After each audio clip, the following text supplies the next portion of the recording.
Di tanggal 31 Mei, Nvidia resmi ngumumin yang namanya RTX Spark. Jensen Huang sendiri langsung yang ngomong di acara keynote speech. Tapi kita gak perlu ngomongin acaranya. Tapi yang penting highlight utama ada di Nvidia. Karena kayak apa sih yang keren dari si RTX Spark ini? Dan katanya bakal jadi revolusi. 40 years later, Microsoft and NVIDIA are going to reinvent the PC. This is going to be the new PC.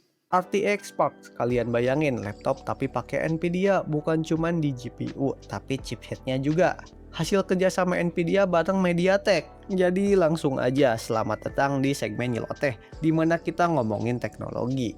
Iya, MediaTek, chipset yang biasanya kalian dengar ada di HP-HP kalian tuh. Kalian semua mungkin udah tahu sedikit karena gue udah bikin short yang ini nih. Tapi kita bakal bahas lebih jauh lagi. Sekalian lihat dan cari tahu apa yang diomongin sama si paman Jensen gitu kan. Kalau ngomongin produk laptop ARM, ini bukan yang pertama. Kita udah kenal sama Apple dengan chipsetnya yang terkenal efisien, gak gampang panas, tapi daya kerjanya tetap tinggi. Tapi kita tahu sendiri mereka cuman yang macOS aja. Buat Windows juga ada sih, chipsetnya dari Snapdragon, tapi nggak sekuat Apple. Terus bedanya sama si RTX Spark ini apa ya? Basically mereka mau nyaingin Apple tapi buat ARM di Windows karena dari tenaganya aja udah gila. Kalian denger aja nih.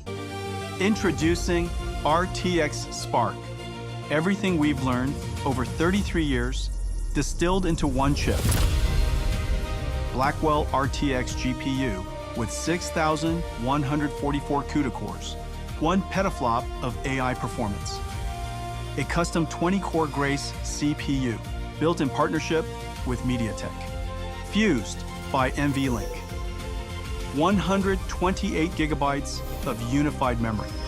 TSMC 3 nanometer process. 70 billion transistors. Iya, di CPU core mereka bilang ada sekitar 20 core. Kalau dibandingin sama Apple, sekarang aja ada di 18 corean tuh yang tertinggi. Tapi ini baru jumlah core doang. Kita belum tahu performa asli dari tiap single core-nya. Tapi yang gila tentunya ada di GPU bawaan mereka. Pakai arsitektur Blackwell yang punya 6144 core. Dan ingat ditambah dengan CUDA. Ini kalau kalian bayangin buat proses kayak render video, main game, apalagi kerja kreatif, harusnya udah aman banget. Dan arsitektur Blackwell ini punya kelebihan dimana disiapin buat era AI. Kalau kalian nggak tahu, arsitektur Blackwell ini yang dipakai di GeForce RTX 50 series. Dan buat gaming udah aman, mereka juga didukung sama fitur kayak DLSS, Ray Tracing generasi keempat. Pokoknya fitur GPU udah dibawa lah semuanya ke chipset segede gitu tuh. Buat AI sendiri mereka bilang sampai up to 1 petaflop. Kalian tanya apa itu? Anggap aja ini tuh suatu kecepatan berpikir buat ngolah data. Semakin gede semakin cepat juga, apalagi buat keperluan AI. Dan dengan ukuran segitu harusnya ini udah bisa ngejalanin large language model atau generative AI offline kalian sendiri. Jadi yang mau bikin AI atau khawatir data kalian diambil sama perusahaan AI gede, bahkan males langganan nih, bisa nih di laptop kalian sendiri. Ditambah ada fitur keamanan dari Nvidia sendiri yang katanya bisa ngolah data AI-nya sendiri nih. Jadi kita udah gak perlu khawatir data kita dipakai sama perusahaan gede. Tapi tentunya kita tahu sendiri, buat ngejalanin itu semua perlu memori yang gede kan? Tenang, mereka ngasih 128 GB Unified Memory. Apa itu Unified Memory? Secara singkat gini nih, dimana RAM buat CPU dan GPU udah disatuin semua konsumsinya di sana. Kalian bayangin gak perlu mikirin masalah berapa RAM dan VRAM yang kepake buat rendering atau gaming. Mereka bisa ngambil semua dari sana. Ini gila juga karena kita tahu harga RAM aja sekarang lagi tinggi. Mereka nyedain segitu dan udah pasti harganya bakalan mahal. Dari spesifikasi itu doang yang baru di-spill. Seperti yang mereka bilang dari OS-nya sendiri, mereka udah kerjasama bareng Microsoft Windows. Iya, Windows. Microsoft and NVIDIA, over the last 3 years, it took this long to completely reinvent how the PC is going to work so that we could be ready for this moment.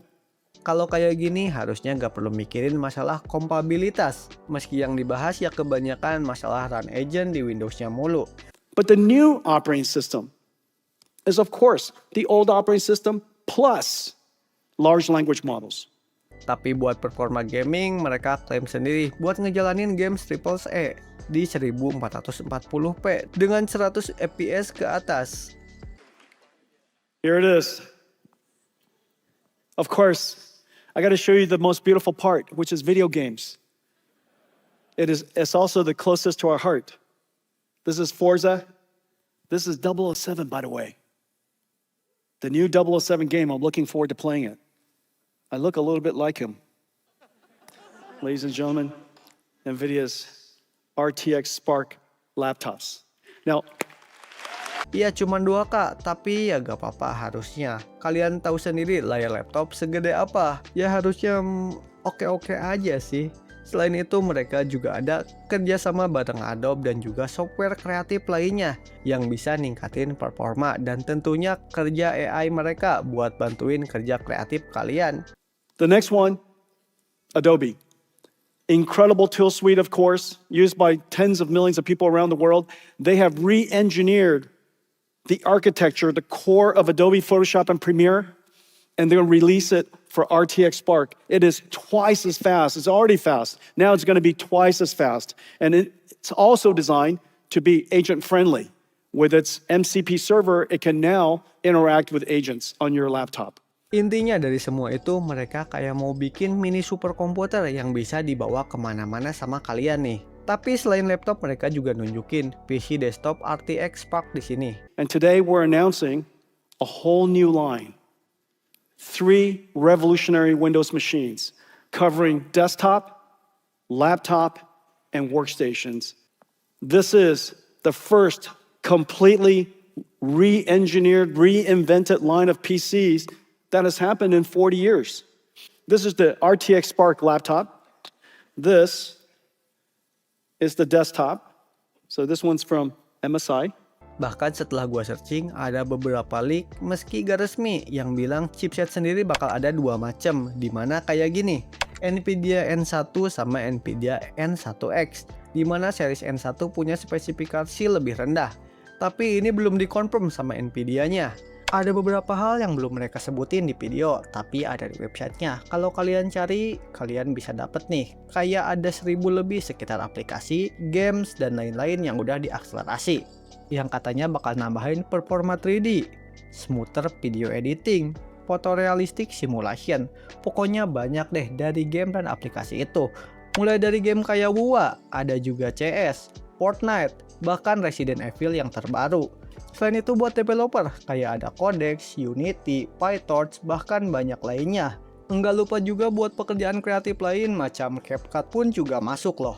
Dan kalau kalian scroll ke bawahnya ada beberapa laptop yang udah pasti nih kayaknya bakalan rilis pakai Nvidia Spark ini. Kayak dari Asus ada Asus ProArt P16, dari Dell ada Dell XPS 16, dari HP OmniBook X14, dari Lenovo ada Yoga Pro 9N. Microsoft pun juga ngerilis laptopnya dia, ada Microsoft Surface Laptop Ultra, dan satu lagi ada MSI Prestigate N16 Flip AI Plus. Buat kalian yang pengen tahu lebih banyak bisa dicek aja di situsnya Nvidia tuh. Takutnya ada yang kelewat.